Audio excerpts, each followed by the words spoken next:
when we look at those 4 pillars, that is really what we consider to be the foundation of our work here. And so social connection is the first one.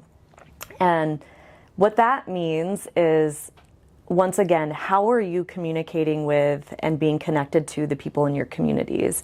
And that looks a lot of different ways for a lot of different folks. I live in a neighborhood where I know every single one of my neighbors by their first name. I know what they do for a living, if they're retired, if they have kiddos. I know the names of their dogs and their cats.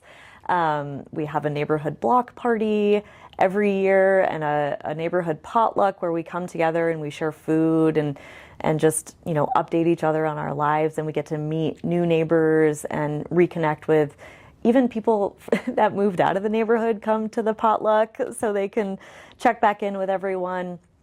So that, for one, is a huge piece of it, because not only are you building relationships with your neighbors or people in your faith community or your school community, it's deeper than sort of, in Nebraska, we like to joke, like, you talk about the weather and you talk about sports. That's probably other places as well. But it goes deeper than that. And so then you can start to build that trust in each other, and you can talk about some of the harder things. You can talk about maybe an upcoming election. You can talk about some of the things that are happening over in the unicameral or at the city council.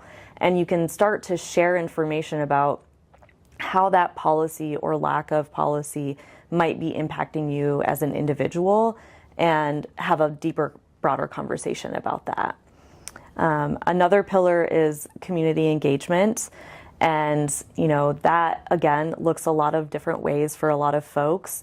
That's everything from being a volunteer for your local school group, serving on the PTA or the PTO, volunteering at a community event, showing up and taking care of that garden that you all share, that community garden that you share, and being someone that your community can really count on, and just build that level of engagement in different ways.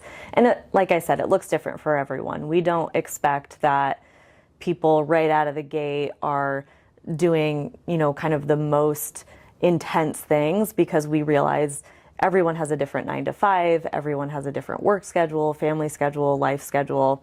And so what are those little things that you can show up for and really provide your support for in your community, in your neighborhood? Political activity is another one, and I think a lot of times that sounds scary to people.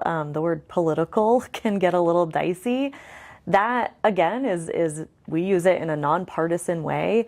That means voting. That means sharing information about upcoming elections. That means getting together with individuals and talking about some of the things that are going to be on your ballot. And what we tell people is there are candidates and there are races for individual positions that are important, and equally there are ballot measures that are important. And so we want to educate people about that as well. And then confidence in institutions is the last pillar. And that one is a little tricky as well in terms of, what we mean when we say building that trust and having that confidence in institutions. That's anything from your local government, higher education institutions, health departments. It also means schools. We consider schools to be institutions, grade schools, high schools. Like, these are areas that are bringing people together in a lot of different ways. And we want folks to be able to understand that that is another place of connection. That is another place that you can go and you can build community with those individuals.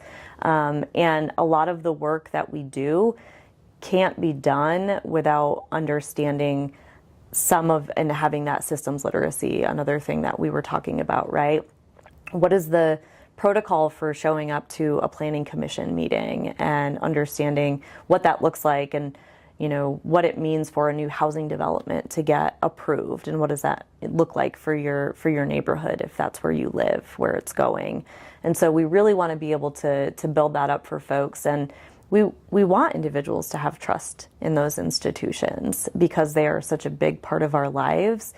We also, like you said, want that power shift to happen. One thing that we work hard on at the organization is encouraging community leaders and resident leaders to apply for seats on those local boards and commissions. I think it's all too often in smaller communities that the usual suspects kind of hold those roles. And it's not always a bad thing, but we also want the people in those positions of power to be representative of the communities that they're serving.